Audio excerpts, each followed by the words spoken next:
Strong Pakistan welcomes today. Thank you very and thank you too much. No.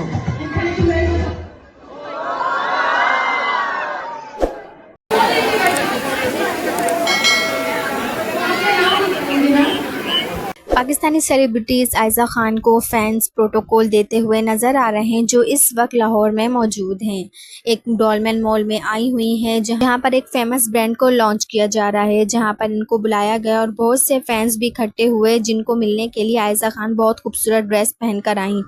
इंतहाई पुरजोश अंदाज में full energy के साथ जा रही हैं और फुल प्रोटोकॉल इनको दिया जा रहा है। सिक्योरिटी मेल्स इनके साथ मौजूद हैं, ये आप अपनी स्क्रीन पर देख सकते हैं। आयज़ा खान के फैंस आयज़ा खान को इस मॉल में देखकर बहुत ज़्यादा एक्साइटेड हैं। जैसा कि आप लोग सब जानते हैं कि आयज़ा खान पाकिस्तान की वो अदाकारा हैं जिनका नाम टॉप पर 1 पर आता है। जैसे ही आयज़ा खान को परफॉर्म करने के लिए स्टेज पर बुलाया जाता है, तो आप लोग देख सकते हैं कि उनके स्टेज पर आते ही वहां पर लोड शेडिंग हो जाती है, यानी मॉल की लाइट चली जाती है। लाइट के जाते ही मॉल में जितना भी ज़्यादा क्राउड था, वो सब शोर मचाना शुरू कर देते हैं। ये मंजर भी आप अपनी स्क्रीन पर देख सकते हैं।